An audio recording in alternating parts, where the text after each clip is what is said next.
একজন পুরুষের আকর্ষণ হবে নারীর প্রতি, নারীর আকর্ষণ হবে পুরুষের প্রতি। এ সিস্টেম আল্লাহ দিয়েছেন নিজে। যুজ্জিনা লিন্নাসি হুব্বুশ শাহাওয়াতি মিনান নিসা, মানুষের কাছে আমি আকর্ষণীয় করে দিয়েছি, লোভনীয়, সুশোভিত, দেখলেই মানুষের আকর্ষণ হবে কয়েকটা জিনিস, তার ভেতরে স্ত্রী। তার ভেতর কি? আল্লাহ পাক এখানে যুজ্জিনা লিন্নাসি হুব্বুশ শাহাওয়াতি মিনান নিসা দিয়েছেন মেয়ে লোকের নাম।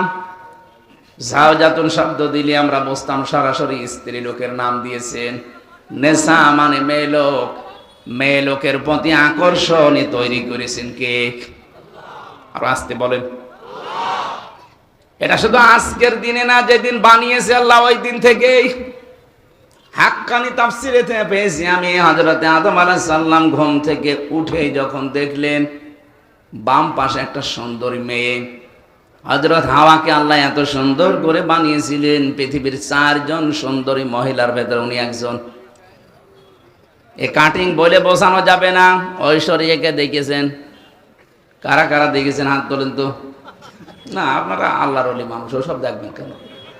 না, দেখার দরকার নেই। এখন সবচাইতে বিশ্বে সুন্দরের তালিকায় যাদের নাম আছে, 1 নম্বরে যে মহিলার নাম পাওয়া যাচ্ছে, আপনি ইন্টারনেট ঘাঁটবেন, 1 নম্বরে বিশ্ব সুন্দরী দুনিয়া না, 257টা রাষ্ট্রের ভেতরে চেহারার এই কাটিংটা সবচাইতে সুন্দর যার।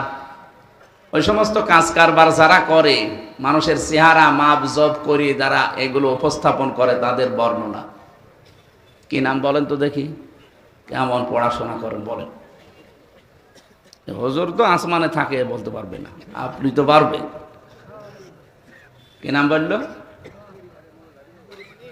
পরিমন। ওটা চেহারা হইল, আমার সাথে ছিল, আমার পাশের ছেলে ছিল, আদালতে আমি বহুবার দেখা হয়েছে।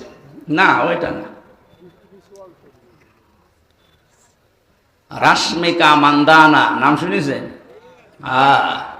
চেহারার কাটিং এ এখন পৃথিবীতে 1 নম্বরে আছে। এই মহিলার দিকে একটু আল্লাহর নাম নিয়ে তাকাবেন, দেখেন তো কি সুন্দর করে আল্লাহ তারে বানিয়েছে। এর চাইতে তাহলে শতগুণে সুন্দরী ছিল আমাদের আদি মাতা হযরতে হাওয়া আলাইহিস সালাম। কি বানিয়েছিলেন আল্লাহ তাকে। 2 নম্বরের নাম পেয়েছে হযরতে জুলাইখা, ইউসুফ নবীর স্ত্রী। 3 নম্বরে নাম পেয়েছে ইব্রাহিম নবীর বড় স্ত্রী হযরতে সাহারা রাদিয়াল্লাহু তাআলা আনহু সারা। 4 নম্বরে আমাদের নবী মুহাম্মদ রাসূলুল্লাহর ছোট মেয়ে হযরতে ফাতিমাতুজ জাহরা রাদিয়াল্লাহু তাআলা আনহা। এত সুন্দর করে মানুষকে আল্লাহ বানিয়েছিলেন। মেয়েদের ভেতরে 4 জনকে। সৌন্দর্য যদি প্রদর্শনের বিষয় হতো, এনারা বিশ্ব সুন্দরী হয়ে সারা দুনিয়ায় চেহারা দেখিয়ে বেড়াতেন। অথচ এই বিশ্ব সুন্দরীর তালিকায় যাদের নাম পেলাম, হযরতে ফাতেমা জীবিত অবস্থায় তো আছেই, মরণের আগেও স্বামীকে বলেছিলেন আমি মারা গেলে তাড়াতাড়ি করে আমারে কবরে দিয়ে দিও। বেশি মানুষ খবরও দেওয়ার দরকার নেই। মানুষ হয়তো কাপড়ের উপর দিয়ে আন্দাজ করতে পারে নবীর মেয়ে এরকম মোটা ছিল, এরকম পাতলা ছিল। নিজের চেহারাকে, নিজের পর্দাকে কত গুরুত্ব দিয়েছে তারা। আজ একটু চেহারা ভালো হলেই মানুষকে দেখান আপনি মানুষ। হযরতে আদম নবী হাওয়ার দিকে শুধু তাকালেন না, ধরতে গেলেন। আল্লাহ পাক বলেন তাকানো যাবে না, ধরাও যাবে না। হযরতে আদম আলাইহিস সালাম ওই দিনই বলেছিলেন আল্লাহ ধরাও যাবে, তাকানো যাবে, কোন কায়দা আছে বলেন? আল্লাহ পাক বলেন বিবাহ করা লাগবে। কি করা লাগবে বলেন? বলেন। উনি বলছেন আমি রাজি আছি বিয়ে করতে। আল্লাহ পাক বলেন শুধু বিয়ে করতে রাজি হলেই হবে না, বিয়ের আগে দেন মোহর দেওয়া লাগবে। আমার কাছে কিছু নেই। এই যে আতুহুন্না ওয়াজুরহুন্না ফারিদা, দেন মোহর দেওয়া, এটা কিন্তু নফল বিষয় না, এটা ফরজ, নামাজের মতো ফরজ। আজ যদিও অনেকে এরকম আদায় করতে চান না, যেটা যে ফরজ অনেকে জানেন তারপরও দিতে চান না। ফরজ কোনো বিষয় আপনি ইয়ার কি মারেন কোন কারণে? যাদের দেনমোহর বাকি আছে হাতে পায়ে ধরে বলছি দিয়ে দেবেন। যদি ফাঁকি দেওয়ার নিয়ত থাকে জেনাকারের কাতারে উঠবেন কিয়ামতে। এখানে বাকি আছে কার হাত তোলেন তো দেখি, একজনে। না ঠিক আছে, এই স্টেজে যারা আছে সব মনে হয় দিয়ে দিয়েছে, আলহামদুলিল্লাহ। মানে এত বড় বড় আল্লাহর ওলি যদি না দেয়। এখান থেকে কয়েকটা মাসলা আমি এনেছি। এই যে যারা বিয়ে 2টা 3টা 4টা করলেই অনেকে মন খারাপ করে, না ও চরিত্র খারাপ হয়ে গেছে। আরে বেটা, বিয়ে যারা বেশি করে তার চরিত্র ভালো। আমার রিমান্ডে, আমার আকিস গ্রুপে আমি চাকরি করতাম, ওনার ছেলে যেই কয়টা, আকিসের তো 3টা বউ, ওনার বড় ছেলে 4টা, প্রায়গুলোই 3টা 4টা 2টার নিচে মনে হয় নেই। কারণ তাদের যে সম্পদ, তারা করবে কি? বিয়ে করার জন্য কয়েক প্রকার মেয়েকে বেছে নেওয়ার নির্দেশ আছে। 1 নম্বরে অসহায়, 2 নম্বরে বিধবা, 3 নম্বরে স্বামী পরিত্যক্তা, তালাক প্রাপ্তা যারা। এরকম মহিলা অসহায় যারা সমাজের, আপনি যদি বিয়ে করেন, একদিকে নবীর সুন্নাত আদায় হবে, 2 নম্বরে সমাজের ওই মানুষগুলো একটা পরিচয় পাবে। কারো চেহারায় মুগ্ধ হয়ে অন্ধভাবে তাকে বিয়ে করবেন শুধু আনন্দের জন্য না। এই কারণগুলো যদি থাকে, সে যদি 2 2 3 3 4 4 বিয়ে করে ইনসাফ কায়েম করতে পারে, সেটা একটা আল্লাহর ওলি। আল্লাহর ওলি দেখার জন্য আপনি সে চট্টগ্রাম চলে যাচ্ছেন। আল্লাহর ওলি তো ওইটা, যে লোকটা এই কাজগুলো করে। এই জন্য বহু বিবাহ, যদিও আমাদের এই ভারত বাংলাদেশ পাকিস্তানের সমস্যা, কিন্তু এই কাজটা কিন্তু খারাপ না। কি কথা বলেন না? কেন আপনারা করবেন তো? আমি তো বলছি, কিন্তু আমার তো সম্ভব না, আমাদের শরীর, আমার দ্বারা হবে না। যারা করেছেন মারহাবা, আলহামদুলিল্লাহ। হ্যাঁ, হযরত আদম আলাইহিস সালাম বলেছিলেন, আল্লাহ আমার কাছে দেন মোহর দেওয়ার মতো তো কিছু নেই। তিনি ওই সময়, আমি এটা তাফসিরে পেয়েছি, বিশ্বনবী মুহাম্মদুর রাসূলুল্লাহর নামে 10 বার তিনি দরুদ পড়েছিলেন, ওইটাই তার দেন মোহর ছিল। তারপরও দেওয়া লাগবে। আমার মনে হয় ওই শরীয়ত যদি এখন থাকতো, দেন মোহর হিসাবে 10 বার দরুদ না 100 বার পড়তাম না। যারা দেননি অবশ্যই দিয়ে দেবেন, এটা তাদের হক, অধিকার। এটা যদি না দিয়ে, এই যে বরযাত্রী যায় যারা দেখি, বরযাত্রী কোথায় পেয়েছেন বলেন তো? এটা হিন্দুদের কালচার। মুসলমানের কালচার হচ্ছে অলিমা। কি বলেন তো? আরো আসতে বলেন। অলিমা করতে হবে আমাদেরকে। যদিও আমার পর্যন্ত হয়নি, সামনের থেকে আমি চেষ্টা চালাবো, কারণ আমার ছেলে নেই, আমার সব মেয়ে। আমার তো অলিমা করলেই সবকিছু বেঁচে যাবে। কি কথা বোঝে? অলিমা ছেলের বাড়ি হয় না, মেয়ের বাড়ি হয়। তাহলে আমার তো বাঁচা লাগবে নাকি? যদিও আমার শ্বশুর ধরা খেয়েছে, বেশি মানুষ নিয়ে, আমি 7 জন মানুষ নিয়ে গিয়েছিলাম, দেখ হয়ে গেছে। কিন্তু এখন থেকে না, আর বরযাত্রী নয়। কেউ বরযাত্রী দাওয়াত দিলে বলবেন আমি যাব না, আমার অলিমার দাওয়াত দেন, আমি আসি। কি কথা বলে না কেন? এটা একটা জুলুম হয়ে যায় মেয়ের বাপের ওপরে। 18 20 বছর 22 বছর এত কষ্ট করে একটা মেয়েকে লালন পালন করার পরে আপনার হাতে তুলে দিচ্ছে, এরপরও আবার তার কাছে 200 মানুষ খাওয়ানো লাগবে। মানে এই যে 20 বছর 25 বছর পর্যন্ত মেয়েটার পেছনে যে খরচ, তাকে লেখাপড়া করানো, খাওয়ানো, বলেন তো এর উপকার সারা জীবন তার বাবা মা একদিনও পাবে না? যত উপকার এখন থেকে সারা জীবন আপনি পাবেন। আপনার সন্তান সে পেটে নেবে, আপনার সন্তান লালন পালন করা, সেবা করা, যা করা সাংসারিক সব আপনার বউ করছে এই মেয়েটা। এত কিছু সারা জীবনের জন্য ফ্রি দেওয়ার পরেও ওকে দেখছে, তাই তো কত না। এরপরে আবার আপনাকে 200 লোক খাওয়াতে হবে কোন কারণে? এই জন্য বরযাত্রীর সিস্টেম বাদ দেওয়া দরকার। যারা ছেলের বাবা আছেন, এটা বাদ দেবেন তো? এই বেটা তো আওয়াজ পাওয়া যাচ্ছে না, তার মানে এটা চলবে না। এখন থেকে অলিমার সিস্টেম চালু হবে ইনশাআল্লাহ। কথা বলেন ইনশাআল্লাহ। বরযাত্রী দাওয়াত দিলে একেবারে মুখের উপরে না করে দেবেন না, আমি ওই ছোট লোকের কাজে নেই, আমার অলিমার দাওয়াত দেন, দরকারে আমার বউ নিয়ে যাব। কথা বলেন না কেন? আমার ভাইরা, আমি এখান থেকে যেটা নিয়ে আসার জন্য বলছিলাম, সেই পৃথিবীর শুরু থেকেই মেয়েদের উপরে আকর্ষণ তৈরি করেছেন কে? এটা এখন বিকর্ষণে পরিণত করে মহিলাই বিয়ে করবে। আজ 3 দিন আগে কুষ্টিয়ায় 2 জন মহিলা জিদ ধরেছে যে আমরা বিয়ে করব, যদি না দেন আমরা মরে যাব। তোমরা মেয়েরা বিয়ে করবে, তাই আমরা কি করছি? কি কথা বলেন, আমাদের কাজ কি? এই সমকামিতা এটা প্রমোট করছে এক শ্রেণীর মানুষ। ঢাকায় নাকি এখন শুনছি মানবতার অফিস নামে সমকামিতার অফিস তারা চালু করতে চাচ্ছে। না, এটা হতে দেওয়া যাবে না, এটা আল্লাহর পুরা নিষিদ্ধ। এরা উল্টিয়ে ফেলেছে আল্লাহ সিস্টেমকে। এই জন্য আল্লাহ জর্ডানে একটা জায়গাকে ডেড সি বানিয়ে দিয়েছেন, মৃত সাগর। এই দেশকে আল্লাহর গজব দিয়ে ঢেকে ফেলার জন্য অনেকে সূক্ষ্ম ষড়যন্ত্র করছে। এই 15.5 বছরের ভেতরে এটার বীজ বপন হয়েছে। আমরা চাই না এই পাপটা এদেশে জারি হোক। লূত আলাইহিস সালামের ঘটনাটার কাহিনী আমি এই জন্য ইঙ্গিত দিলাম। আল্লাহ বলেন এই সেই ঘরগুলো আল্লাহর অবাধ্যতায় পরিণত হয়েছিল। এই ঘরগুলো দেখেন, বিমা জলামু, তাদের জুলমের কারণে।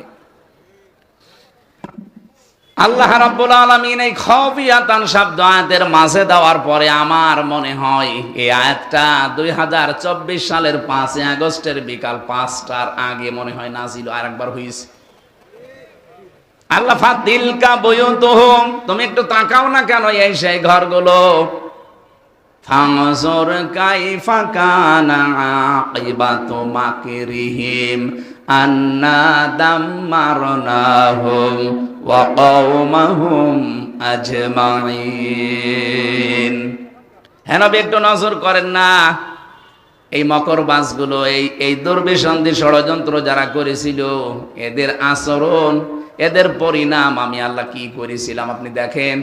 আন্না এর ফাইল সরাসরি আল্লাহ নিজে, দাম্মারনাহুম ওয়া কওমাহুম আজমাইন, তাদেরকে এবং তাদের জাতিকে, কওমকে আমি আল্লাহ সমূলে ধ্বংস করে দিয়েছিলাম, শিকড় পর্যন্ত তুলে ফেলেছি। এখান থেকে আমি যেটা পেয়েছি বাংলাদেশের সাথে এই যে খাফিয়াতান শব্দটা দিয়ে, আল্লাহ বলেন ওদের জুলুমের কারণে ওদের বাড়ি ঘরগুলো পরিত্যক্ত হয়ে আছে, ওজাড় গৃহ বানিয়ে দিয়েছি, জনশূন্য করে দিয়েছি।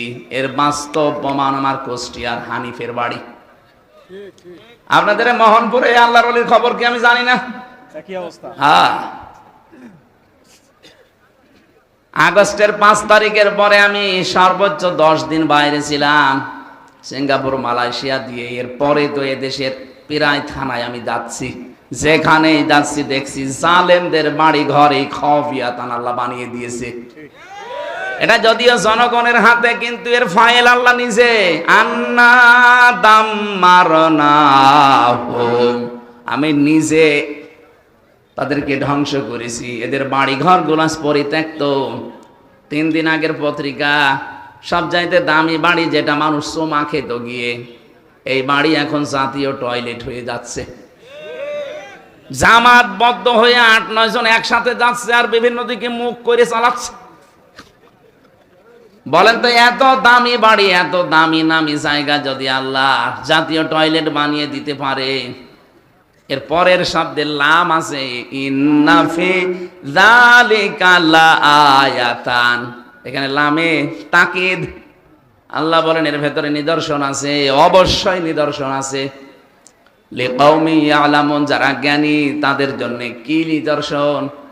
এত বড় বড় পাকা পাকা জালেমের বাড়িগুলো যদি আল্লাহ উজাড় গৃহ বানিয়ে দিতে পারে, আগামীতে যারা চেয়ারে বসবে এরাও যদি এরকম জালেম হয়, তাদের বাড়ি ঘর উজাড় গৃহ হয়ে যাবে। কি বোঝাতে চায় আমার মনে হয় আপনি বুঝাতে পেরে ফেলেছেন। এরপরেও যদি কেউ না বোঝার ভান করে থাকেন, সেদিন আপনার বাড়ি এরকম পায়খানা হবে, সেদিন টের পাবেন। এই জন্য যেন না হয়, কারণ জুলুমের এই জায়গাগুলো আল্লাহর কাছে অভিশপ্ত হয়ে যায়। যারা হজ করতে গেছে স্যার সহ জিজ্ঞাসা করেন, একটা জায়গা আছে একটু জোরে যাওয়া লাগে, গজবের জায়গা ওইটা।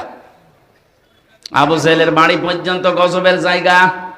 জাতীয় টয়লেট নাই, ইন্টারন্যাশনাল টয়লেট বানিয়ে দিয়েছে আল্লাহ। অথচ কি দামি জায়গা, বাদশার বাড়ি। এত দাপটওয়ালা বাদশাহ 14টা কাজ করেছিল আল্লাহ এবং রাসূলের বিরুদ্ধে। এই জন্য তার বাড়ি যদি আজ ইন্টারন্যাশনাল পায়খানা, কিয়ামত পর্যন্ত থাকবে। 15টা কাজ আপনি এক কাটি বেশি করে ফেলেছেন এই 15.5 বছরে। আমি বলবো যদি সময় থাকে সামনে, 15টা কাজ করার পরে আপনার বাড়িও দেখবেন জালেমদের বাড়ি আল্লাহ জাতীয় টয়লেট বানিয়ে দেবে। কারণ আছে। কাবা শরীফ তাওয়াফ করার পরে ওই উপরে গেলাম, হঠাৎ দেখছি পেটে আমার যন্ত্রণা ব্যথা করছে। এক পুলিশকে ডাক দিয়ে বললাম, ইয়া সাদিক তাল, এ ভাই এদিকে আসেন, বন্ধু এদিকে আসেন। বলে কি? জিজ্ঞাসা করলাম আমার নিজের ওনার ভাষা দিয়ে, আমার পেটে তো ব্যথা করছে, এতক্ষণ তো ভালোই লাগছিল, ফার্মেসি কত দূর? আমার বলছে ইয়া হাজিয়াল হজ্জা তাই না বিলা দোকা। হাজি দেশ কোথায়? যে তুমি বাংলাদেশ। বাংলাদেশ থেকে এসেছি। আমার বলছে হাজি জানেন না এটা কোন জায়গা? না তো। আবু জেলের বাড়ি।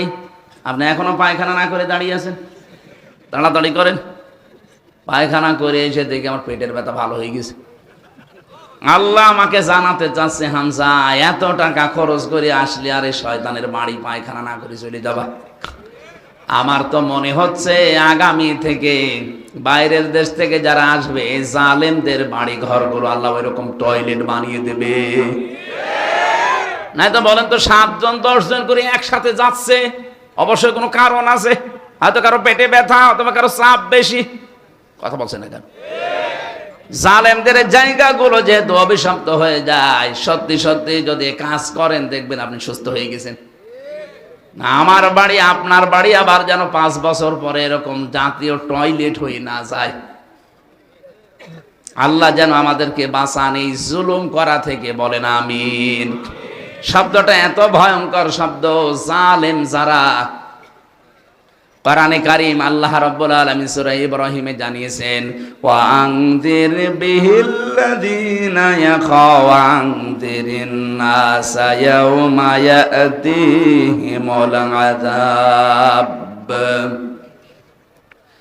ওয়া আনযিরিন নাসা ইয়াওমা ইয়াতিহিমুল আযাব ফায়াকুলুল্লাযীনা যালামু রব্বানা আখিরনা ইলা আজালিন করিব নুজিব দাওয়াতাকা ওয়া নাত্তাবি'র রাসূল আওয়ালাম তাকুনু আকসামতুম মিন ক্বাবলু মা লাকুম মিন সাওয়াল। বলেন আল্লাহু আকবার। একটা আরবিতে পড়লেই কেমন যেন আমার ভেতরে একটা কম্পন তৈরি হয়। বাংলাদেশের সাথে কত মিল।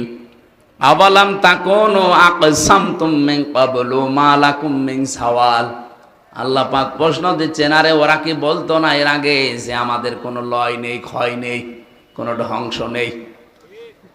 15.5 বছরের যা যা বলেছে আল্লাহ মনে হচ্ছে 15.5 বছরে কোরআনে কারিমে ওইগুলোই দিয়ে দিয়েছে। সব কথার এক কথা, আমরা যাই করি যেন জালেম না হই, মাজলুম হন। কারণ মাজলুমের পক্ষে আমার আল্লাহ, কিন্তু জালেমের বিপক্ষে আল্লাহ নিজে মামলা দেবে। ইন্নামাস সাবিলু আলাল্লাযীনা ইয়াযলিমুনান নাস। সূরা শুরার 42 নম্বর আয়াতের প্রথম অংশে আছে, অবশ্যই আমি আল্লাহ নিজে অভিযোগ দেব, মামলা দেব, কেস করব জালেমদের বিরুদ্ধে যারা মানুষের উপরে জুলুম করে। এখানে ইয়াজলিমুন আল মুসলিমুনা নেই, ইয়াজলিমুনা মুজারে, এরা লাগে নাস দিয়েছেন, মুসলিমুনা দেয়নি আল্লাহ। মানুষ হয়ে যদি কেউ মানুষের উপরে জুলুম করে এবং করবে, অনেকে এখন করছে না কিন্তু নিয়ত করে আছে যে করব, সুযোগ পাই, এরকম নিয়ত অনেকের নেই। অনেকে এই নিয়ত করে অলরেডি বসে আছে যে একটু বসি আগে দেখেন কি করি। এই জন্য ইয়াজলিমুনা দিয়েছেন। বর্তমান ভবিষ্যতে, ভবিষ্যৎ বলতে কিয়ামত পর্যন্ত মানুষ হয়ে যারা মানুষের অধিকার নষ্ট করে, তাদের উপরে জুলুম করছে, করবে, তারা মামলার আসামি। হামজার কার? আপনি টের পাচ্ছেন কত কঠিন শব্দ এটা? আল্লাহ নিজে মামলা দায়ের করবেন। মামলার বাদী যত বড় হয়, শক্ত হয়, মামলা কিন্তু ওইরকম কঠিন হয়ে দাঁড়ায়। আমারে যদি কোনো সলিমদ্দি মামলা দিত, আল্লাহর কসম 3 দিনের বেশি আমি থাকতাম না। কারণ আমি যে জায়গায় ছিলাম, ক টাকা লাগবে আপনার? আকিজ গ্রুপ তো বাংলাদেশের 2-3 জনের ভেতরে একজন। আমি ওদের খতিব ছিলাম, যা চাইতাম ওরা তাই করতো। যে গাড়ি দিয়েছিল দেখেছিলেন না, কোটি টাকার উপরে দাম। একটা খতিবকে বাংলাদেশে এত টাকার গাড়ি দেয়, বাড়ি দেয়, কে দিয়েছে? ওরা সব করেছিল আমাকে দিন প্রচারের জন্যে। বলেছিল যা লাগে সব করব, শুধু দিনের কথাগুলো প্রচার করবেন। টাকা পয়সা যদি কেউ দেয় ওগুলো মাদ্রাসা বানাবো, ওখানে দিয়ে দেবেন। আপনার যা লাগে আমরা দেব। এখান থেকে একটা মাসলা বলি, এই যে দিনের প্রচারক যারা, বিশেষ করে দায়ী ইলাল্লাহ, এটা যদি ইখলাসের সাথে কেউ কাজ করে, যারা আজ বাংলাদেশের নাম করা বড় বড় আলেমের নাম নিয়ে যে 1,50,000 না হলে আমি যাব না, এদের পিটানো দরকার। কোন জায়গায় পেয়েছেন ভণ্ডামি? একটা মানুষ চলতে কয় টাকা লাগে? আমার নামে যারা এগুলো করেছিলেন বা করছেন, যদি আমি দেখিনি কোনো জায়গায়, যদি পাই, আমি তো আজ পর্যন্ত কেউ 5 টাকা দিয়েছে না 2 টাকা দেখিও না। যার মাধ্যমে নিয়ে সে পকেটে যা দিয়ে দেয় তাই। যদি 5 লাখ দেয় ভালো, যদি 5 টাকা দেয় তাও ভালো। আমারে 300 টাকাও দিয়েছে। 280 টাকা আমার খরচ। আমি ঝিনাইদহ শৈলকুপায় গিয়েছিলাম, যাওয়া আসা, তখন যেতাম ওই ভ্যানে, বাসে, করিমন, নসিমনি। 300 টাকা দিয়েছে, খাওয়া দাওয়ার দিয়ে সব মিলে 280 টাকা আমার খরচ। 20 টাকা বেশি ছিল। আর এখন সেই জায়গায় 20,000 30,000 দিচ্ছে, আবার কত লাগবে টাকা? যদিও জালেমরা এই 3টা বছরে আমার বাবাকে একেবারে ধ্বংস করে দিয়েছে। আকিজ গ্রুপের কাছে শুনলাম 32 লাখ টাকা নিয়েছে। বলেছে যদি টাকা না দেন, আপনাদের কাছে ছিল, আপনাদেরকেও জড়িয়ে দেব। ওরা ভয়তে টাকা দিয়েছে। 1-2 টাকা না, মালিক আমারে বলছিল কয়েকদিন আগে যে আমাদের কাছে 32 লাখের উপরে 35 লাখ চেয়েছিল, দিয়েছি। এরপরও বলছে আর টাকা দেবেন না, মানুষের টাকা পায়। আর আমার বাবারে বলেছিল এই যে নিয়ে গেলাম, যদি মামলা থেকে বাঁচাতে চান কালকে 10 লাখ দেবেন। গ্রাম্য মানুষও ভয়তে 8 লাখ দিয়ে দিয়েছে। আরে 3 বছরে কতবার মামলা হাইকোর্ট পর্যন্ত তুলেছে। একটা মামলা সিএমএম কোর্ট, জজ কোর্ট, হাইকোর্ট, কত টাকা লাগে জানেন? 32 বার তুলেছে মামলা। আমার 2 মামলায় যদি আমার মনে হয় 31-32 লাখ টাকা আমার বাবা চলে গেছে। আর এখন সেই মামলার আয়ু সেই ওসি কল দিয়ে বলছে হুজুর মাফ করে দিন। মাফ কিসের? আগে টাকা ফেরত দেন। মাফ করে দেব, অসুবিধা না, আগে টাকা ফেরত দেন, এরপরে বলেন আস্তাগফিরুল্লাহ। কথা বলছেন এখন? শুধু আমার সাথে না, এই 15.5 বছরে যার সাথে যে অপরাধ করেছেন, সে জামাত বুঝি না, শিবির বুঝি না, বিএনপি বুঝি না, যার সাথে অপরাধ আপনি করেছেন তার কাছে আগে ক্ষমা চাবেন আর তার ক্ষতিপূরণ দিয়ে দেবেন। আপনি তার ক্ষতিপূরণ দেবেন না, 15.5 বছরে আপনার কারণে লোকটা উপরের চেয়ারে উঠতে পারেনি। কি এরকম মানুষ নেই দেশে? আপনার কারণে লোকটার ব্যবসা বন্ধ হয়ে গেছে। আপনি চাঁদাবাজি করেছেন, মিথ্যা মামলা দিয়ে, মিথ্যা সাক্ষী দিয়ে ওর জীবন থেকে 8-10 বছর ধ্বংস করে দিয়েছেন। খুন, গুম আর আয়না ঘর তো আছে। আমার ওই 10 দিনে আমি আয়না ঘরে যা দেখেছি, এত বড় বড় নখ হয়ে গেছে এক একজনের, এত বড় বড় নখ। মনে হচ্ছে যে দাড়ি, গোপ, চুল জঙ্গল থেকে আসতেছে। তো প্রতিদিন পাইনি, কয়েকদিন শুধু পেয়েছিলাম। এই মানুষগুলো এই নখ দিয়ে দেখতাম, এই খুশিয়ে খুশিয়ে লিখেছে দেওয়ালের সাথে, আর ভাঙা ভাঙা অক্ষরে লিখা আছে, ভাই কেউ যদি বাইরে যেতে পারে এই নাম্বারে একটু বলবেন যে এই নাম্বারের লোকটা বেশি আছে। আর আপনি বলেন আমি কি করেছি যে আমার দেশ থেকে তাড়িয়ে দিল? আপনি তাড়িয়ে চলে গেছেন, বেঁচে গেছেন। যা করেছেন দেশের মানুষ জানে না। তাই আমি তো বের হয়েই বলতে চেয়েছিলাম, কিন্তু গোয়েন্দারা আমারে বলেছে না, কিচ্ছু বলা যাবে না, যদি বলেন আবার নিয়ে আসবো। কিন্তু এখন তো আর নেই। এই কয়েকদিন আগে গোয়েন্দা বিভাগের প্রধান যিনি দায়িত্বে পেয়েছেন, উনি আমারে বলছিলেন মাহফিল যেখানে হবে বাংলাদেশের 56,000 বর্গ মাইলে কারো অনুমতি নেওয়া লাগবে না। কিসের অনুমতি নেওয়া লাগবে? যেখানে যেই ফোর্সে কথা বলা দরকার কোরআন থেকে বলবেন, কিন্তু 2টা কথা কমিটিকে বলবেন, তারা যেন মেয়েদের আলাদা জায়গা এবং পর্যাপ্ত ওদের টয়লেটের যে ব্যবস্থা আছে ওইগুলো করে দেয়, পর্দাটা ঠিক রাখে। আর ছেলেদের যে জায়গাগুলো, এখানে আলোর ব্যবস্থা করতে বলবেন। বাকি কোরআনের কথা বলতে কোনো বাধা নেই। যদি কেউ কিছু বলে শুধু আমারে তার নাম ঠিকানা দেবেন, ওর ঠ্যাং ভেঙে ফেলবে। আমি বললাম যে স্যার আপনি এতদিন ছিলেন কোথায়? বলছে না, আমিও বৈষম্যের শিকার, আমি এতদিন দায়িত্ব পাইনি, আমি কিছুদিন আগে পেয়েছি। আমি মুসলমান, যেভাবে করা লাগে মুসলিম একজন দায়িত্ব আমি ওইভাবে পালন করব, আপনি চালাবেন কোরআনের কথা। এই জন্য এখন দেখছে আর কেউ বাধা দিচ্ছে না, অনুমতির তো প্রশ্নই আসে না, কিসের অনুমতি লাগবে।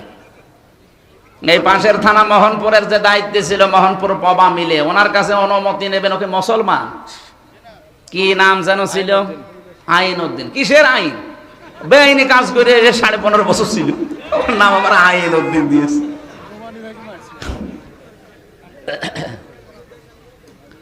এই 15.5 বছরে যারা এমপি আর মন্ত্রী আর উপজেলা চেয়ারম্যান ছিল, যদি কেউ আমার সামনে বলেন সাবেক এমপি সাবেক মন্ত্রী, আপনার দাঁত মুখ খুলে ফেলবো। এই সমস্ত অবৈধ মানুষের চোর গুলোকে আপনি কোন কারণে বলবেন? আরো বলা লাগবে 15.5 বছরে এমপি হয়ে মন্ত্রী হয়ে উপজেলা চেয়ারম্যান হয়ে যা রাষ্ট্রের টাকা পয়সা বেতন নিয়েছেন, ওইগুলো টাকা ফেরত দিন, কারণ ওগুলো আমাদের টাকা। এই কথা বলছেন না কেন? বেগম পাড়া বানায়, সাহেব পাড়া বানায়, আর আমরা কি ঘাস কাটছি? টাকা ফেরত দেওয়া লাগবে, না তো কোনো মাপ নেই। এজন্য যার কাছে যে অপরাধ করেছেন তার কাছে যে স্বীকার করবেন আর তার ক্ষতিপূরণ দিয়ে দেবেন। আমার বাপকে বলে দিস যে এখন যদি কেউ আসে বলবা যে 32 লাখ টাকা দাও, এরপর আস্তাগফিরুল্লাহ পড়বে, কোনো অসুবিধা নেই। কয়েকদিন আগে আমি সিরাজগঞ্জ গোল চত্বরে হোটেলে খাবার খাচ্ছিলাম, তার প্রায় এই যে আগস্টের 10 দিন আগে, আগস্টের 5 তারিখে বিপ্লব, 10 দিন আগে মতো আমার এই বগুড়ায় মাহফিল ছিল। ওই ওসি আমার 2 কিলোমিটার তাড়িয়েছে এই ধানের ক্ষেতের ভেতরে, পা মা কেটে, অথচ কিচ্ছু না, উনি উঠতে দেবে না। এই আর জনগণ আমারে তুলবে, এই জন্য আমার একা পেয়েছে আমার আর আব্দুল বাড়ি রশিদি, দুইজনে সে এমন দৌড়, জীবনে আমি এইরকম দৌড়াইনি। 2 কিলোমিটার মাঠের ভেতরে, এই গ্রাম থেকে ওই গ্রাম, শেষ পর্যন্ত সে রাত 11:30 12টা পর্যন্ত পালিয়ে পালিয়ে কোথায় কোথায় ছিলাম। যাক, ওইভাবে কয়েকদিন কেটে গেল। আগস্টের 5 তারিখের পরে ওই লোকটার বিভাগীয় মামলা হয়েছে, ওর ওসিগিরি শেষ, এখন ওরা বদলি করে দিয়েছে কক্সবাজার। সেদিন এসেছিল, এসে বলছে হুজুর আমার মাফ করে দেন। কে আপনি?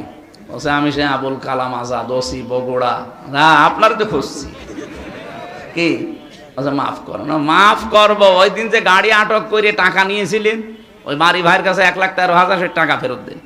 বলছে টাকা আনি না। কিসের মাপ চাইতে আসি? আগে টাকা দেবেন, এরপরে মাপ। শুধু আমি একা নাই, এদেশের যত মানুষকে এভাবে নাজেহাল করা হয়েছে, কেউ মাফ নেই। আগে টাকা ফেরত দেন, ক্ষতিপূরণ দেন, এরপরে আপনি আস্তাগফিরুল্লাহ পড়েন। জালেমদের বিরুদ্ধে মামলা এই জন্য আমির হামজার না, সরাসরি কে দেবে? আমার মামলা যেহেতু বাদী ছিল সরাসরি, ওই যে পালিয়েছে উনি, তাছাড়া সাধারণ মানুষ হলে আমার আটকিয়ে রাখতে পারতো না, এই জন্য আমার হয়নি। লাল দাগ মেরে দিয়েছে মামুনুল হক আমির হামজা। যতবার তুলি আইনের কোনো বাধা নেই, কিন্তু না হবে না। অথচ ওই মামলার সব খারিজ করে দিয়েছে কয়েকদিন আগে, সব খারিজ হয়ে গেছে। আমি মনে করলাম যে জিজ্ঞাসা করি মাননীয় আদালত, এত 3 বছর আপনার কাছে ছিল, তখন বললেন না এটা জামিন দেওয়া যায়, জামিন অযোগ্য। এখন বলছেন এই মামলার কোনো গ্রাউন্ড নেই, কি কি দেখে বিচার করব, কোনো মাল ম্যাটারেস নেই। যা, উনি এই কথাই বলতো যে স্যার আমার হাত বাঁধা ছিল, কথা বলে না, এখন হাত খোলা আছে, আমি যতটুকু পারছি ন্যায় বিচার। আমার মনে হয় বাংলাদেশে এখন যারাই দায়িত্বে আছে, সামনে আসবে, কারো যেন হাত বাঁধা না থাকে, সবার হাত আবু সাইদের মতো খোলা থাকবে ইনশাআল্লাহ। এটা যদি সত্যিই থাকে তাহলে কিছু না কিছু ন্যায় বিচার পাওয়া যাবে। আর পূর্ণাঙ্গ ন্যায় বিচার কায়েম করতে হলে অমান হাকামা বিহি আদালা, কোরআনের বিচার লাগবে। এটার বিকল্প কিচ্ছু নেই। দুনিয়ার যত সুন্দর আইন দিয়ে বিচার ব্যবস্থা চালান, ন্যায় বিচার কায়েম করা সম্ভব না। প্রশ্ন আসতে পারে পৃথিবীর উন্নত রাষ্ট্রগুলো ন্যায় বিচার না, কে বলিস? আমি সিঙ্গাপুরে গিয়েছিলাম, কাফেরকে কাফের বলা যাবে না, ওরা কাফের না, ওরা কাফেরকে কাফের বলা যাবে না, এই নিয়ম ওদের। আমি জানতাম না, আমি কাফের বিরুদ্ধে কথা বলেছিলাম, আমার নামে ওরা সেই উল্টা পাল্টা কত কিছু করেছে কয়েকদিন। আমাদেরকে কাফের বললো, ও শয়তানরা জাতে মাতাল হলো, তাহলে ঠিক আছে, কাফের আমার বোঝে, কুফরি কাজ করছে, জুলুম করছে, কিন্তু জালেম বলা যাবে না, কুফরি করছে, কাফের বলা যাবে না। এই জন্য না, ন্যায় বিচার ওখানেও নেই, যেহেতু যেটা সঠিক ওইটা তুলে ধরতে না পারলে সেই জায়গায় জুলুম হয়, সেই জায়গায় কি হয়, এটা এখানে রাখা দরকার। এই মাথায় না দিয়ে কেউ যদি পায়ের কাছে রাখে, টুপির ওপরে জুলুম। এই কথা বললেন না কেন? যে জায়গায় যেটা রাখা দরকার উচিত ওটা যদি ওখানে না রেখে কেউ অন্য জায়গায় রাখে তাহলে তার উপর কি হয় বলেন বলেন। কোরআন শরীফ রাখা দরকার বাংলাদেশে সবার উপরে, কালিমাতুল্লাহি হিয়াল উলিয়া, আল্লাহর কথা থাকবে সবার উপরে, সবার উপরে বাংলাদেশের সংসদ। তো সেই জায়গায় এটা না নিয়ে অন্য কিছু যারাই নিয়ে যেতে চায় তারাই কোরআনের সাথে জুলুম করে। এক কথা বলুন। আর একটা জুলুম আল্লাহর সাথে চলছে, সার্বভৌম ক্ষমতার মালিক আল্লাহ। এটা অনেক মানুষ এমনি এমনি মনে মনে বলে, কিন্তু বাস্তবে দেখাতে গিয়ে বলে না। ক্ষমতার উৎস জনগণ, এটা একটা শিরিক। এই বাংলাদেশে সূক্ষ্ম শিরিক তুলে দেওয়া লাগবে। বাংলাদেশ জামাত ইসলামী এইটা বিশ্বাস করে না যে ক্ষমতার উৎস জনগণ, ক্ষমতার উৎস আল্লাহ। এই কারণে তাদের নিবন্ধন পর্যন্ত বাতিল করে দিয়েছে জালেমরা। তারা আল্লাহর পরীক্ষায় উত্তীর্ণ হয়ে নিবন্ধন বাতিল হয়েছে, তারপরেও ডোন্ট কেয়ার, কিছুই মনে করেনি, চিন্তা ভাবনাও তাদের ছিল না। যে যা করবে করুক, আমরা এটার উপর থেকে টলবো না, কারণ এটা আমার বানানো না। আন্নাল কুওয়াতা লিল্লাহি জামিআ, সব ক্ষমতার উৎস কে? আরো জোরে বলেন। এটা যদি জামাত ইসলামের হয়, আপনি কি, আপনি টুপি মাথায় দেন না, আপনি মুসলমানের নাম রেখেছেন, আপনি তো মরে গেলে জামাতের কবরে দেওয়া হবে। এই জন্য যাদের এই বিশ্বাস আছে, আপনি আজকে থেকে এই বিশ্বাস পাল্টান। অথচ এই মজলুম দলটার উপরে আজ সারা বাংলাদেশে এক শ্রেণীর নামে আলেম, কি কি পড়ে আলেম হয়েছে জানি না, এই মানুষগুলো এই মাজলুম মানুষদের উপর একটা তহমত লাগিয়ে দিয়েছে যে এদের আকীদা খারাপ। এটার উপর একটা জুলুম। কখনো এই কথা আর বুঝে শুনে বলবেন না। 5টা কথা, 5টা বই পড়া পড়েছেন কোনোদিন আপনি এদের? আপনি আকীদা খারাপ বলেন মানে? আপনার এত ভালো আকীদাতে ফাঁসির দড়িটা গলার কাছে আসলে তখন আকীদা টের পাবেন। অথচ যে মানুষগুলোর বলেন আকীদা ভালো নেই, এই মানুষগুলো ফাঁসির দড়ি গলার কাছে নিয়ে 3 ঘন্টা ঘুমিয়েছে। আমার নিজের সাক্ষী, শহীদ মীর কাশেম আলী 3 ঘন্টা পরে যার ফাঁসি, কারারক্ষীকে বলছে, ভাই আমি 2 ঘন্টা ঘুমালাম, তুমি 1 ঘন্টা আগে আমারে ডেকে দিও। অথচ তার দড়ি ফাঁসির গলার কাছে। তার ছেলেটা গুম হয়ে আছে, ব্যারিস্টার আরমান, তার বউ ওই সময় আইসিইউতে ছিল। এরকম কঠিন পরিস্থিতিতে যার 3 ঘন্টার 2 ঘন্টা ঘুমিয়ে কাটাতে পারে, আপনি পারবেন? বলতে যত সহজ মনে হচ্ছে, আমি তো নিজে প্র্যাকটিক্যাল, তাও পারবো না। তার ইমানটা কোন পর্যায়ে ছিল, আর আন্দাজে আকীদা খারাপ, ইমান ঠিক নেই, ভণ্ডামি করার জায়গা পান না। কখনো এই কথা জেনে শুনে বলবেন না আকীদা ভালো নেই। আকীদা কি? আকীদার বই পড়েছেন আপনি? আকীদা খারাপ হলে এই মানুষটাকে পেতেন আপনি? একটা ফাজিল মাদ্রাসার অধ্যক্ষ উপাধ্যক্ষ খেলা করে পর্যন্ত গিয়েছে না। হাজার হাজার আলেম এই দেশে, এই মানুষগুলো আকীদা ভালো না। তার আকীদা ভালো না থাকলে ওরা কি ডাইল খেয়ে আলেম হয়েছে? উল্টা পাল্টা কথা বলবেন না। যে মানুষগুলো লোকের খেয়ে, নিজের বাবার টাকা পয়সা হালাল খেয়ে যদি ওই পর্যায়ে যেত, তাহলে এই ফতোয়া দিত না। উল্টা পাল্টা জিনিস খেয়ে পর্যন্ত যায়, ওর ভেতর থেকে তো ওই কথাই আসবে। আমি আপনাকে ছোট করার জন্য বলছি না, আপনার অনেক কাজ, অনেক অবদান আমরা স্বীকার করি। তালিমের যে জায়গাগুলো আছে এগুলোতে আমার দেওয়া সম্ভব না, কিন্তু অর্থনৈতিক বিষয়, রাজনৈতিক বিষয়, রাষ্ট্র পরিচালনার যে বিষয়, এই ক্ষেত্রে বাংলাদেশ জামাত ইসলামী, ইসলাম ছাত্র শিবিরের আল্লাহর ওলি। না পয়সা যদি দেখাতে পারেন যে এদের চরিত্রের ভেতরে আছে দুর্নীতি, আল্লাহর কসম আমি ওদের এক্ষুনি গালি দেব। বলেন, 4 আনাও দেখাতে পারবেন না। আপনি আল্লাহর ওলি দেখতে এসে কোথায় চলে যাচ্ছেন? সিলেটে। কিসের আল্লাহর ওলি দেখতে যান? আল্লাহর ওলি তো ওই লোকটা, যে লোকটা তার লেনদেনে স্বচ্ছ। 5টা গুণ লাগে আল্লাহর ওলি হওয়ার জন্য। 5 নাম্বার এটা, লেনদেনে স্বচ্ছ হওয়া লাগে। আর দেশে লেনদেনে স্বচ্ছ কে আপনি টের পাচ্ছেন না? বলেন তো। সত্যকে সত্য জানার পরও আপনি গোপন রাখবেন কোন কারণে? আমি কি বেশি বলে ফেললাম? আপনি একটা কথা প্রমাণ করেন যে হ্যাঁ, এদের চরিত্রের ভেতরে কি কি খুঁত পেয়েছেন। এরা তো আর মাদ্রাসায় আপনার মতো 24 ঘন্টা পড়ে না, জেনারেল শিক্ষিত মানুষ একজন। একটা বিড়ি খায় না, একটা সিগারেট খায় না, একটা লাল পানি খায় না। আপনি বসেন এই ঝঞ্ঝা বিক্ষুব্ধ দুনিয়ায় এই টিকে থাকা কত কঠিন। আপনার চরিত্র কোন জায়গায় আপনি নিজেও জানেন না, অথচ এই মানুষটা যেটা সামনে করে সেটা পেছনেও করে, একই কাজ।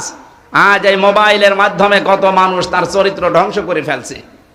কথা বলেন না কেন? কত মানুষ এখানে দেখতে মনে হয় আসমান থেকে পালিয়ে এসেছে, অথচ মোবাইলে এমন দৃশ্য যেটা নিজে দেখলে আনন্দ লাগে, অন্য দেখলে লজ্জা পায়। এটা হারাম না? এই কথা বলে না কেন?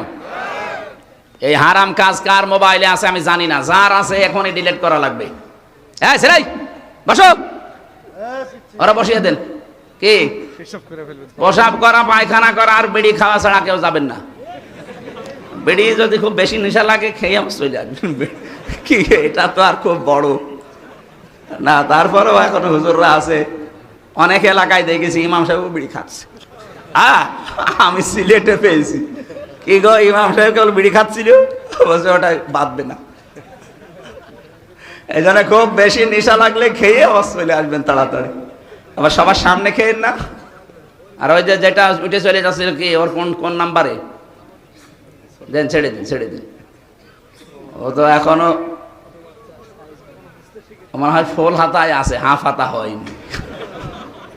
জেলখানে আমাদের দেবদুলাল ছিল জেলার, যখনই আসতো সব চিল্লে তো ফুল হাতা আসতেছে। ফুল হাতা মানে মুসলমানে দেয়নি, ওইটা তো মনে হয় এরকমই, দেন ছেড়ে দিন। তা আমরা যেটা বলতে চাচ্ছিলাম, আমরা অর্থনৈতিক বিষয়ে এই কঠিন পরিস্থিতি যারা চরিত্র লেনদেন স্বচ্ছ রাখতে পারে, টিকিয়ে রাখতে পারে, কত রকমের কঠিন অবস্থা আপনি টের পাচ্ছেন না। ঝঞ্ঝা বিক্ষুব্ধ পৃথিবী, গণার জন্য মানুষ পাগল হয়ে যাচ্ছে। আমরা আমাদের মোবাইলটা একটু চেক করে নিজের ইমানকে প্রশ্ন করেন তো, আপনার আকীদা ঠিক আছে কিনা বলেন। আপনি যে প্রকাশ্য এবং গণা গোপনে করে যাচ্ছেন, কেউ টের পাচ্ছেন না। যারা গোপনে গণা করে তাদের চেহারার উজ্জ্বলতা আল্লাহ নষ্ট করে দেয়। আমি এখানে একটা চেহারা দেখে বলতে পারবো ওর মোবাইলে কি আছে। দাঁড় করান সামনে, 10টা লাইন করেন, আমি সব বলে দিতে পারবো। এমন কোন দৃশ্য যদি থাকে যেটা নিজে দেখলে আনন্দ পান, অন্য কেউ দেখলে লজ্জা লাগে, এক্ষুনি ডিলিট করা লাগবে, এক্ষুনি, সে যেই হোক। করেন, তাড়াতাড়ি করেন, ডিলিট করেন তাড়াতাড়ি, তারপরে ওয়াজ করব। ডিলিট করবেন কিনা বলেন, হাত তোলেন তো, কারা কারা করবেন। কি আছে মোবাইলে দেখে? হ্যাঁ তুই বসে আছেন, মুরব্বী মানুষ, দাঁড়িয়ালা মানুষ, নাউজুবিল্লাহ। না গান আছে, ভালো গান রাখবেন, ইসলামিক গান যেগুলো এগুলো রাখবেন, পরিমনের গান আবার রাখবেন না। আমার ভাইরা, কোরআনে কারিমের যেই কথা এ পর্যন্ত তুলে আনার জন্য বলেছিলাম, আল্লাহ পাক লা টান দিয়েছেন, ইন্না ফি যালিকা লায়াতাল লিকাউমিন ইয়ালামুন। এই কথাগুলো বলছে, ওজাড় গৃহগুলো তোমাদেরকে দেখালাম, জনশূন্য করে দিয়েছি। জালেমদের বাড়ি কেন? ভেতরে শিক্ষা আছে। জ্ঞানী মানুষ যদি হয়ে থাকো, সামনে যদি কোনোদিন ক্ষমতার চেয়ার পাও, কখনো এই কাজ করবা না যেন তোমার বাড়িওয়ালা এরকম করে দেয়। আল্লাহ আমাদেরকে যেন নিজ হাতে বাঁচান, বলেন আমিন। আমরা একটা গ্রাম সম্পর্কে আয়াত পড়েছি, একটা গ্রামের উদাহরণ আল্লাহ উপমা দিচ্ছেন, দৃষ্টান্ত দিচ্ছেন। সূরা নমল 112 নম্বর আয়াত, খুব খেয়াল করে শুনবেন। আল্লাহ রাব্বুল আলামিন বলেন, দারাবাল্লাহু মাসালান ক্বরিয়াতান কানাত আমিনাতাম মুতমাইন্না। প্রত্যেকটি শব্দ থেকে আমরা শিক্ষা বের করব। এইদিকে তাকান। আল্লাহ বলেন, আমি দৃষ্টান্ত দিয়েছি একটা গ্রামের। তাফসিরে মুফাসসিরে গ্রাম সম্পর্কে তথ্য দেওয়ার যে আমি পড়ে দেখেছি, এটা মক্কা নগরীকে তারা মিন করেছে, যে মক্কা নগরী এটা কানাত আমিনাতান মুতমাইন্নাতান। দুইটা বিষয় আল্লাহ বলেন সেখানে ছিল। 1 নম্বরে নিরাপত্তা, 2 নম্বরে প্রশান্তি। এই শহরকে আমি আল্লাহ নিরাপত্তা এবং প্রশান্তি দিয়ে ভরে দিয়েছিলাম। ইয়াতিহা রিজকুহা রাগাদাম মিন কুল্লি মাকান, বিভিন্ন দিক থেকে রিজিক আসতো স্বাচ্ছন্দ্যে। তাদের যা প্রয়োজন ছিল রিজিকগুলো বিভিন্ন লাইন দিয়ে, ইয়েমেনের নাম আছে, সিরিয়ার নাম আছে, কাতারের নাম আছে, আশপাশের রাষ্ট্র থেকে আসতো। আল্লাহ পাক বলেন, ফাকাফারাতে বিআনুমিল্লাহ। এই যে কতগুলো নিয়ামতের কথা বললাম, একটা আমানা নিরাপত্তা, 2 নম্বরে মুতমাইন্না প্রশান্তি, নির্মল একটা পরিবেশ, 3 নম্বরে বিভিন্ন জায়গা থেকে রিজিক এসে তাদেরকে স্বাচ্ছন্দ্যে চলাফেরা করার গ্যারান্টি। কিন্তু এই মানুষগুলো যখন আল্লাহর নিয়ামতের সাথে কুফরি করা আরম্ভ করেছে, কুফরের ধরনগুলো আমি যে 15টা বলেছিলাম, বলবো ইনশাআল্লাহ, ওই জামানায় 14টা ছিল।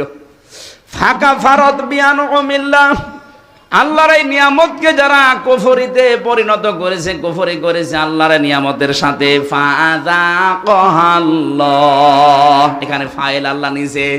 আল্লাহ পাক বলেন আমি তখন তাদেরকে মজা চাকালাম, স্বাদ গ্রহণ করালাম, লিবাসাল জুই ওয়াল খাউফি, শাস্তি হিসাবে দুইটা পোশাক পরিয়ে দিলাম, একটা ক্ষুধার, 2 নম্বরে ভয়ের, বিমা কানু ইয়াসনাউন, কারণ তারা এই কাজগুলো করেছিল।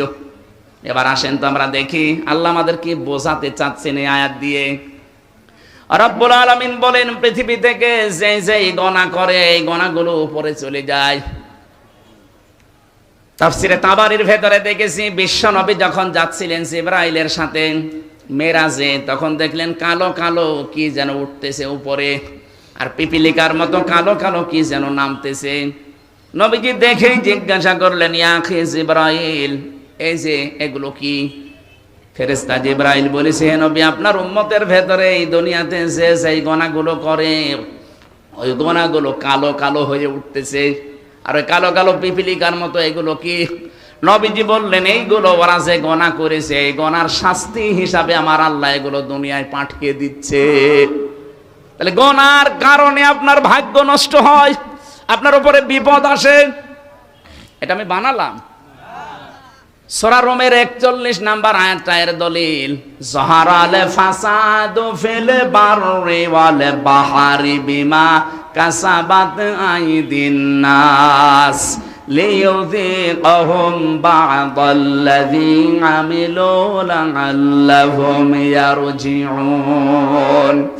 যারা স্থলে যে বিপদ আপদ মুসিবত গুলো দেখতে পাও, একটাও আমি আল্লাহ নিজের ইচ্ছায় পাঠাই না, সব তোমাদের হাতের কামাই।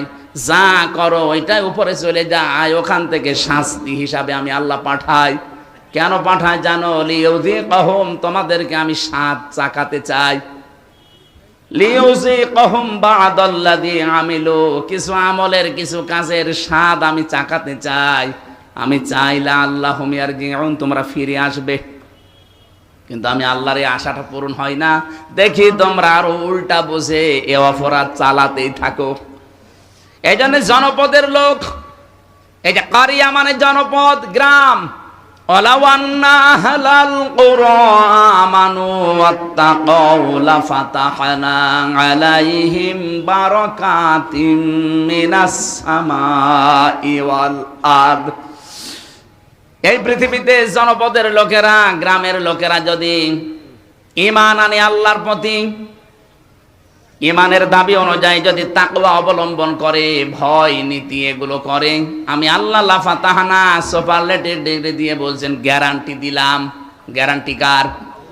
লাফাতাহানা, আমি নিজে খুলে দেব বারাকাত। বহু বচন দিয়েছেন, একটা দুইটা না, বারাকাতিম মিনাস সামাই ওয়াল আরদ, আকাশ আর জমিনে যত বরকতের দরজা সব খুলে দেব। এই খুলে দেওয়ার জন্য ফেরেশতা লাগবে না, আমি আল্লাহ নিজের কুদরত দিয়ে খুলে দেব। সুবহানাল্লাহ বলতে পারেন না? এবার আসেন তো আমরা কি পাঠাচ্ছি আর আল্লাহ আমাদের জন্য কি পাঠান।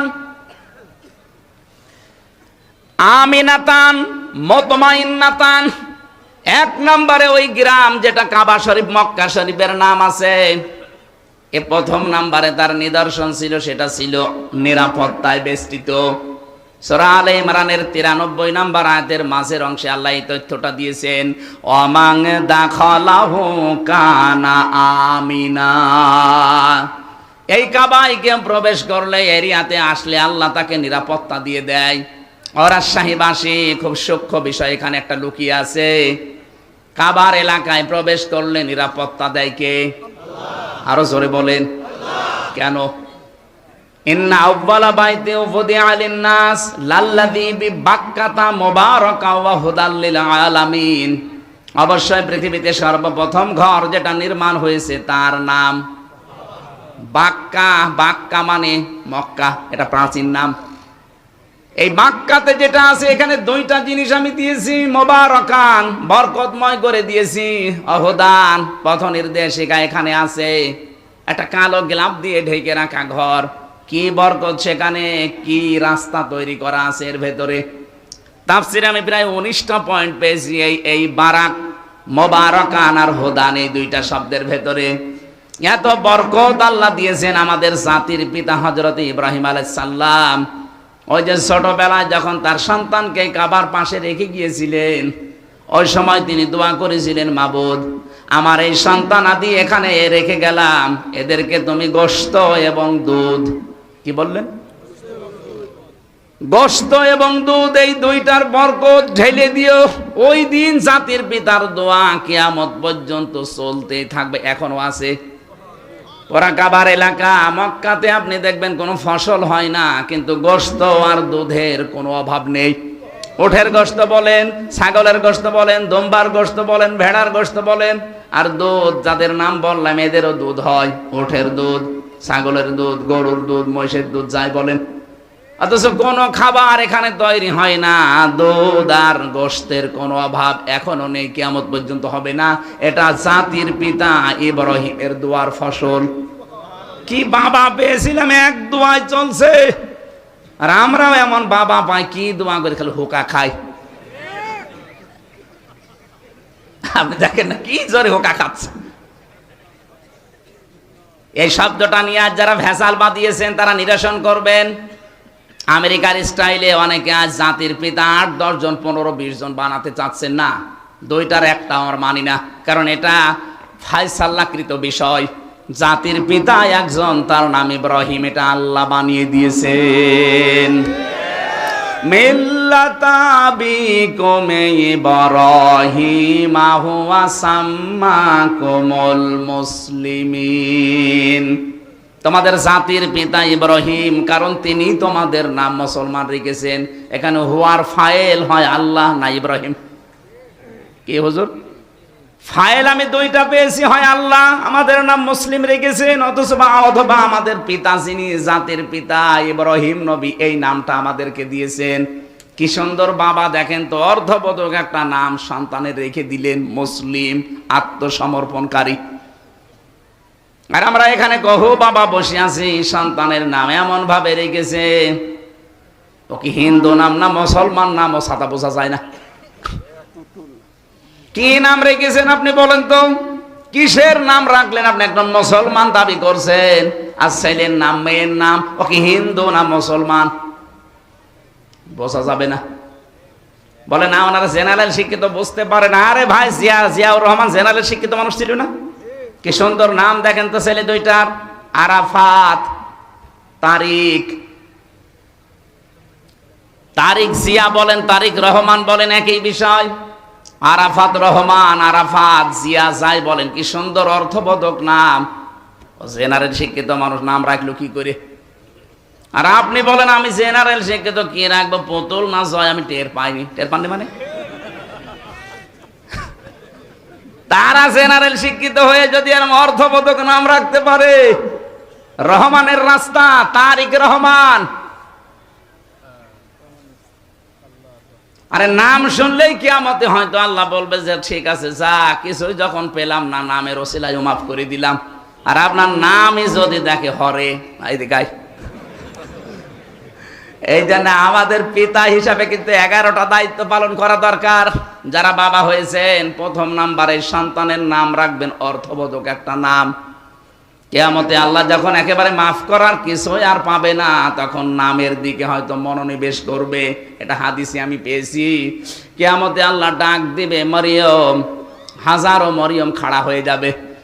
রব্বুল আলামিন বলেন, আমি এত মরিয়মকে চাই না, আমি ঈসা নবীর মা মরিয়মকে ডাক দিয়েছি।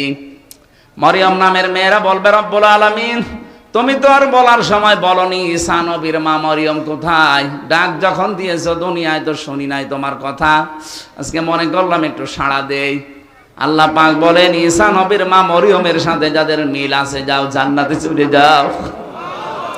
এজন্য অর্থবোধক নাম রাখা এটার বাবার আর মায়ের দায়িত্ব। যদিও আমরা অনেকে এটা বেখেয়াল রাখতে পারি না। আবার শুধু অর্থের দিকে কোরআনের শব্দ দেখেই নাম রাখবেন না। সেদিন বলেছিলাম না, একজন কুষ্টিয়ার বড় বাজারে নাম রেখেছে মিহাদ স্টোর। কি গো, কি এ নাম কার? বলছে আমার ছেলের নাম। মিহাদ মানে কি? বলছে কোরআনে পেয়েছি বিসাল মিহাদ। আরে বেটা, নিকৃষ্ট জায়গা, জাহান্নামের এটা নিকৃষ্ট জায়গা। এই জন্য অর্থবোধক নাম রাখবেন। আমি যেটা বলছিলাম, আমাদের জাতির পিতা একটা দোয়া করেছিলেন, আল্লাহ এই নিরাপত্তার শহরে তুমি গোশত এবং দুধের কোনো অভাব কিয়ামত পর্যন্ত দিও না, আল্লাহ দেবেও না। এই জায়গাটা যে এমন নিরাপদ, অথচ এর এরিয়ার বাইরে আপনি যাবেন, সেখানে ডাকাতি আছে, সেখানে ছিনতাই আছে, চুরি আছে, কিন্তু কাবার চত্বরের ভেতরে কোনো ছিনতাই নেই, নিরাপদ। বাবার হত্যাকারীকে দেখার পরও মানুষ ছেড়ে দিতে বলে না, এই জায়গায় কিছু করা যাবে না। আমান দাখালাহু কানা আমিনা, পুরা জায়গাটা আমি নিরাপত্তা চাদর দিয়ে ঢেকে রাখলাম।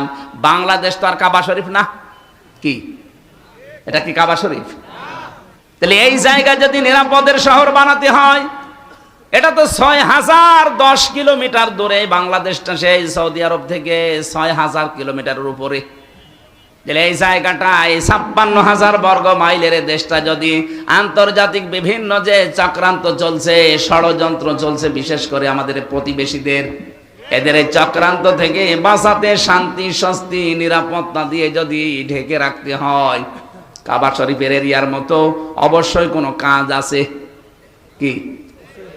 সূরা আনামের 82 নম্বর আয়াতে আল্লাহ এই কাজটা দিয়েছেন, আল্লাযীনা আমানু ওয়া লাম ইয়ালবিসু ঈমানাহুম বিযুলমিন উলাইকা লাহুমুল আমন, ইলা আখিরি আয়া।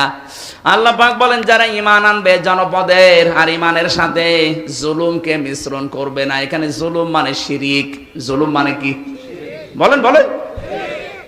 যারা ঈমানের সাথে শিরিককে মেশাবে না, উলাইকা লাহুমুল আমন, এরাই আমানতে, আমানার হকদার।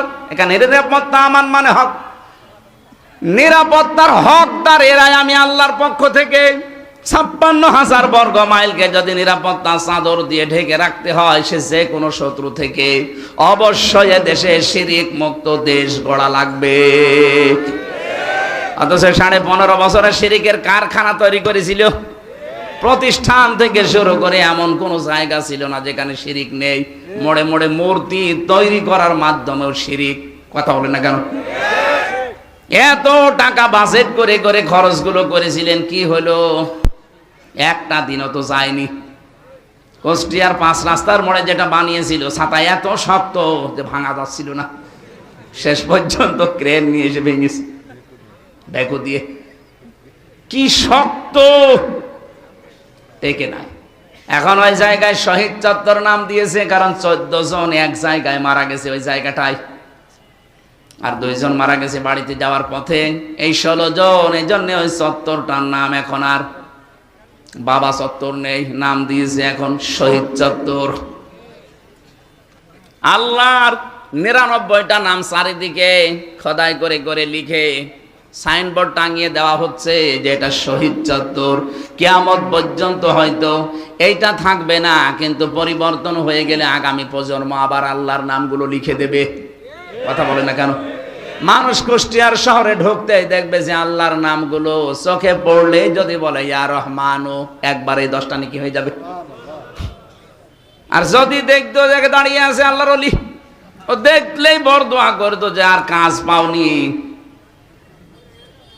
এই জন্য আমাদের দেশকে যদি শান্তি, আমরা নিরাপত্তার চাদরে ঢেকতে চাই, শিরিক মুক্ত এই দেশ গঠন করা লাগবে। যারাই কাজ করছেন শিরিক মুক্ত হওয়ার জন্য কাজ করেন। আমি তো একটা বললাম, জনগণ ক্ষমতার উৎস না। যারা বিশ্বাস করেন তারা শিরিক করছেন, আর শিরিক যারা করে তারা মুশরিক। কথা বলে না কেন? যারা এই বিশ্বাস করে ক্ষমতার উৎসকে, বলেন, তারা একেবারে সব কিছু ছেড়ে দিয়ে কাজ চালান। এইটাই যেন বাংলাদেশে কায়েম করতে পারি, যে ক্ষমতার উৎস জনগণ নয়, ক্ষমতার উৎস আমার আল্লাহ। ডাইরেক্ট ইনডাইরেক্ট মিলে 903 জায়গায় আয়াতটা আল্লাহ দিয়েছেন, লিল্লাহি মুলকুস সামাওয়াতি ওয়াল আরদ কুলিল্লাহুম্মা মালিকাল মুলকি তুতিল মুলকা মান তাশা। ডাইরেক্ট এত আয়াত থাকার পরও এদেশের মুসলমানরা কেন এটা মানতে চায় না আমি বুঝি না। আরে ভাই, কোরআনের চোখ আমি লাগিয়ে দেখতে পাচ্ছি আপনি মুশরিক। আপনি মারা গেলে আপনার জাহান্নামী স্থান হবে, জান্নাত হারাম হবে। কি করবেন? নামাজ পড়ে রোজা রেখে বাঁচাতে চায়, আপনি না বাঁচিয়ে দৌড় দিচ্ছেন জাহান্নামের দিকে। ফিরে আসেন। পৃথিবী যেহেতু 100 বছর পরে এখানে আমরা কেউ থাকবো না, সব চলে যাব মাটির নিচে। নতুন মানুষ এখানে আসবে। শিরিক করেন, বেদাত করেন, কুফরি করেন, যার জন্য যা করে সম্পদ অবৈধ রেখে যাচ্ছেন, ভুল করছেন আপনি। আমার এই ছোট্ট গানে বলে ভুল করছি আমরা। কারণ এখান থেকে যদি 200 বছর পরে ইসমাইল সাহেব আবার এই জায়গায় ফিরে আসে, এই বেলঘরিয়া মাদ্রাসায় এসে যদি বলে মাদ্রাসার আমি ভাইস প্রিন্সিপাল ছিলাম, এই ভবন আমি বানিয়েছি, এই বাড়িটা আমার বাড়ি, আমার মনে হয় 200 বছর পরে যারা এখানে পড়বে, এই বাড়িতে যারা থাকবে, তারা ওনারে ঢুকতেও দেবে না। বলে কিসের ইসমাইল আপনি? আপনার যদি থাকার জায়গা না থাকে ওই মসজিদের বারান্দায় রাত থেকে চলে যান। অথচ ওই লোকটা এখানকার মালিক ছিল। কথা বলছেন না কেন? এই বাড়িটা বানাতে সে বৈধ অবৈধ দেখেনি। বাবা শাহজালাল সব হালাল বলে কামাই করেছে। অথচ তার পরবর্তী 3 প্রজন্ম, তার ছেলের ছেলের ছেলের ছেলে, মাত্র 3 প্রজন্ম পরে ওনারা চিনবে না। এই তো দুনিয়া। এইটার জন্য যেন আমাদের বিশাল আখিরাত আমরা নষ্ট করে না ফেলি। বলেন আমিন। এরকম পাগল দুনিয়ায় কেউ আছে? না মানে আমরাই তো, না মানে অবশ্য না।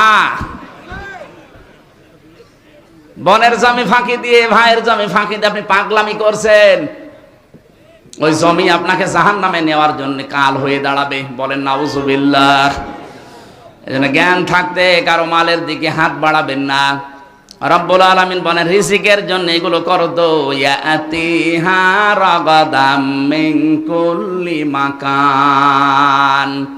তোমাদের রিজিক আমি আল্লাহ যেভাবে নিয়ে এসে দিয়েছিলাম, বাংলাদেশের তুলনায় বিশ্বের অনেক দেশে আমি তো ঘুরলাম, কত বড় বড় বিশাল দেশ, অথচ জনগণ এত বেশি নেই। আমেরিকা বাংলাদেশের চাইতে 59 ডবল বড়। 59টা বাংলাদেশ পাশাপাশি রাখলে যত বড় হবে একটা দেশ অত বড়।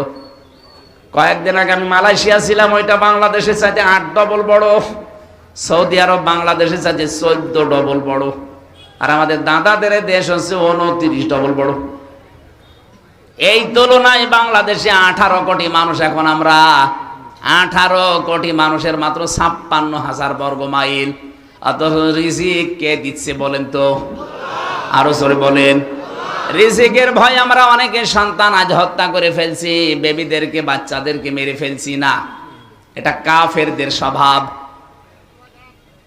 ওয়ালা তাকতুলু আওলাদাকুম মিন ইমলাক নাহনু নারযুকুকুম ওয়া ইয়্যাহুম। জনপদের লোক আমরা যারা আছি, সত্যি যদি ঈমান আর তাকওয়ার উপরে টিকে থাকতে পারি, রিজিকের কোনো অভাব হবে না। কারণ আমাদের রিজিক আর আমাদের বেবিদের রিজিক কে দেয়? আরো জোরে বলেন। আমেরিকার একটা পদ্ধতি আমরা অনেকে অবলম্বন করে এই কুফরিতে নিমজ্জিত হয়ে শেষ পর্যন্ত আল্লাহর বিরুদ্ধে অবস্থান নিয়েছি। চেন্ময় কৃষ্ণ নাকি যেন নাম ধরা পড়েছে, ওর বক্তব্য দেখেছেন কিছুদিন আগের।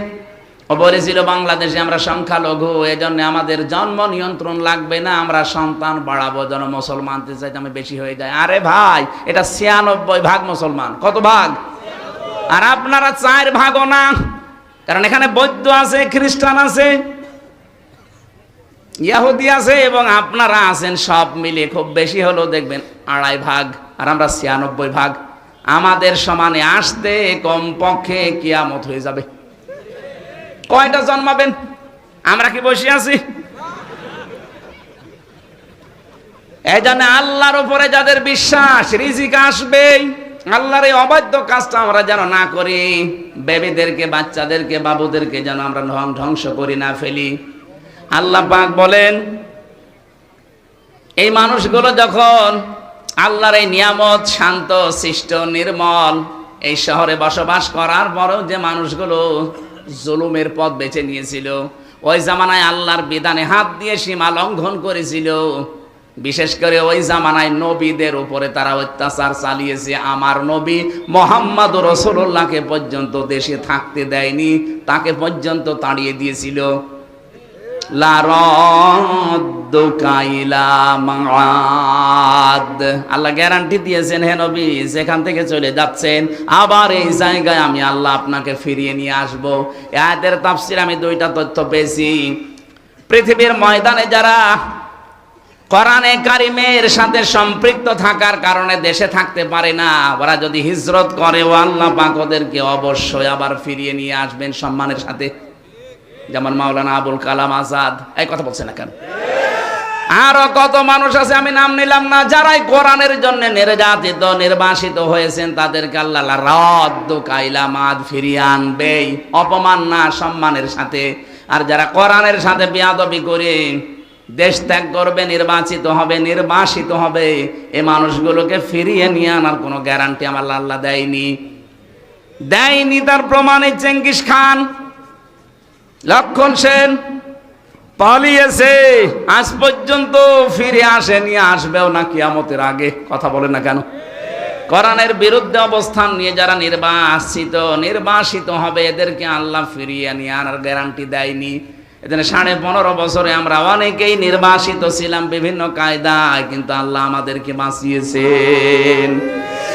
ওয়াজাইনাল্লাযীনা আমানু ওয়া কানু ইয়াত্তাকুন, বলেন আল্লাহ নিজে বলছেন ওয়াজাইনাল্লাযীনা আমানু, যারা ঈমান এনেছে আমি আল্লাহ নিজে তাদেরকে রক্ষা করেছি। সুবহানাল্লাহ বলতে পারেন না?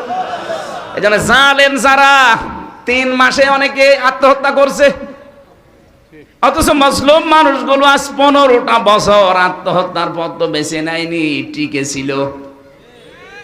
কিয়ামত পর্যন্ত যদি মুসলিমদের উপরে কেউ জালেম করেই থাকে, আল্লাহ নিজে তাদেরকে দাঁড় করিয়ে রাখবে। ওয়াং জাইনার ফাইল আল্লাহ নিজে। এই জন্য আমরা সাবধান হব। কুফরের মাধ্যমে নবীর এখন নেই, নবীদের ওয়ারিসরা আছে, তাদের সাথে আপনি মাজায় দড়ি দিয়ে আদালতে টানতেন। এই যে আমার মাজায়ও দড়ি দিয়েছিল, শুধু দড়ি দিয়ে, হাতে হ্যান্ডকাপ দিয়ে, পায়ে দিয়েছে ডান্ডা বেড়ি। মাওলানা রফিকুল ইসলাম খানের মতো একটা মুরব্বী মানুষ আমার মাঝে মাঝে বলতো, হামজা দেখো আমি একটা মুরব্বী মানুষ, আর আমার মাজায় দিয়েছে দড়ি, আমার পায়ের সাথে ডান্ডা বেড়ি দিয়েছে। তাও 1 পায়ে দিলে হয়, 2 পায়ে ডান্ডা বেড়ে দিয়ে আবার মাথায় দড়ি, হাতে হ্যান্ডকাপ দিয়ে টেনে নিয়ে যাচ্ছে, মানুষের গরু নিয়ে যাচ্ছে। মানে একটা আলেম মানুষ না? এক কথা বলছে না কেন? ওনার নামের আগে দেখবেন মাওলানা আছেন, কামেল পাশ, মাওলানা রফিকুল ইসলাম খান। আপনি আমার মতো ছোটখাটো হুজুরকে দিলেন, সে তো হুজুরদের ওস্তাজ। এদেশে আলেমদের যে সংগঠন আছে, ওলামা পরিষদ আছে, তার সভাপতি তিনি। আর তার মাথায় আপনি দড়ি দিয়ে, হাতে হ্যান্ডকাপ দিয়ে, তাও ডান্ডা বেড়ি। খুব কষ্ট পেয়েছে লোকটা। কাশিমপুর থেকে আদালত পর্যন্ত 3.5-4 ঘন্টা সময় লাগে। এত সময় ওনার বেঁধে নিয়ে আসা লাগবে কেন? উনি কি পালিয়ে যাচ্ছে? আলেমদের উপরে এই জুলুম করার কারণে আল্লাহ পাক বলেন ফাআযাকাল্লাহ লিবাসাল জুই ওয়াল খাউফ, 2টা শাস্তি নাজিল করব তাদের মজা চাকানোর জন্য। 1 নম্বরে তাদের ক্ষুধা দুর্ভিক্ষ দেব। তাকান এখন ওদের ক্ষুধা আছে না নেই? যেই কয়জন আদালতে দেখতে পাচ্ছেন ক্ষমতা চিরস্থায়ী না, আদালতে নেওয়ার সময় মনে হচ্ছে কত রকমের ক্ষুধা ওদের ভেতরে। আল জুই ওয়াল খাউফ, 2 নম্বরে ভয়। চেহারার ভেতরে ভয়ের ছাপ আল্লাহ তৈরি করে দিয়েছে। বিমা কানু ইয়াসনাউন, কারণ তারা এতদিন এই কাজ কারবার করেছিল। আল্লাহ আমাদেরকে যেন এই আয়াতের যে মূল শিক্ষা, আল্লাহর অবাধ্যতা করে জো এবং খাউফ, এই 2টা যেন চাপিয়ে না দেয়। যদি একবার দুর্ভিক্ষে পড়ে যায়, আমরা কিন্তু একবারে গণহারে মরব। সামনে যারা আসবেন তারা যেন বিশেষ করে আল্লাহওয়ালা যারা নবীদের ওয়ারিস, তাদের সাথে বেয়াদবি করবেন না। আপনি নিজের কপালে নিজে আগুন লাগাবেন। আল্লাহ আমাদেরকে বাস্তবে আয়াতটা প্র্যাকটিক্যাল লাইফে যেন সেট করে দেন, বলেন আমিন। এখানে কি লিখলেন? ও যারা দাঁড়িয়ে আছেন আপনারা টাকা দেননি? হ্যাঁ, আপনার 2টা টাকা হলেও কোরআনের প্রচারে থাকা লাগবে। আরে ভাই, টাকা যদি কোরআনের পেছনে না ব্যয় হয় তো কোনে ব্যয় করবেন আপনি? 3 জায়গায় টাকা খরচ করলে হিসাব দেওয়া লাগবে না কিয়ামতে। একটা কোরআনের প্রচারে, 2 নাম্বার পরিবারের জন্য, 3 নাম্বারে জিহাদের ময়দানে দেন। এখানে যেহেতু কোরআন প্রচারে কাজ হচ্ছে, যারা যা দিয়েছেন দিয়েছেন, আরো যারা যাচ্ছে 5টা টাকা হলো আপনার যেন থাকে, সামর্থ্য অনুযায়ী দান করবেন। বেশি সময় হয়ে গেল নাকি? ও 9:30টার সময় দিয়েছিল, 9:45, মেলা সময় হয়ে গেছে। না ওই যে আবার আরেকটা নিয়েছে, আমিও পারি না, ওরাও ছাড়ি না। আল্লাহু আকবার। ওখানে 10টায় ওঠা লাগবে, আর 15 মিনিট আছে। 10টায় যে পাবো ওখানে 20 মিনিট লাগবে, আর 15 মিনিট আছে।